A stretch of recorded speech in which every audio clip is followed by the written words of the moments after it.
Un moment particulièrement émouvant. Ce mercredi 6 octobre, la famille, les amis et les proches de Bernard Tapie se sont retrouvés en l'église Saint-Germain-des-Prés pour rendre un premier hommage à l'homme d'affaires, mort il y a 3 jours après une longue bataille contre le cancer. Comme l'avait annoncé Jean-Pierre Papin, le cercueil de l'ex-ministre est sorti de l'édifice porté par ses plus proches amis.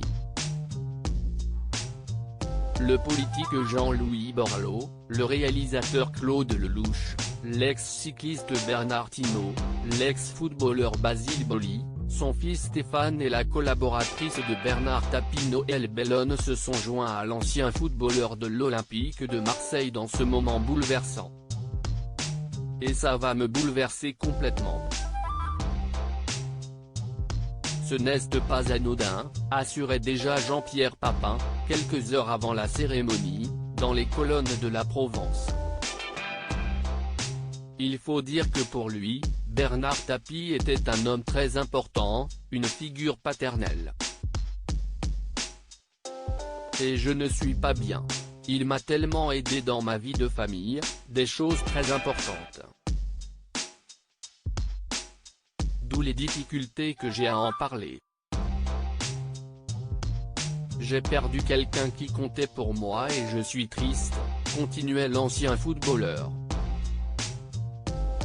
Pour ceux qui l'ont aidé à porter le cercueil de Bernard Tapie aussi, ce moment a dû être spécialement touchant puisqu'ils ont tous vécu des années d'intense amitié avec l'homme d'affaires.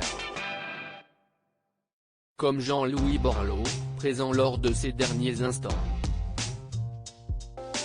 Dans Touche pas à mon poste, il a décrit une scène où Bernard Tapie était entouré de 3 de ses 4 enfants, Laurent, Sophie et Nathalie, a demandé à son fils d'aller chercher ses chiens avant de prendre la main de Jean-Louis Borloo.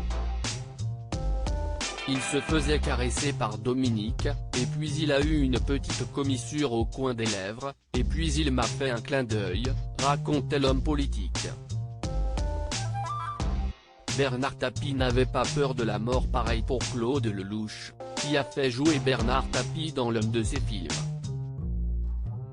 Je suis allé le voir dimanche dernier avec Gérard Darmon. Il savait très bien qu'on se disait au revoir, confiait-il aux Parisiens, avant d'expliquer que l'ex-patron de l'homme était conscient, et même n'avait pas peur de la mort, il pensait même que la mort, c'était peut-être mieux que la vie.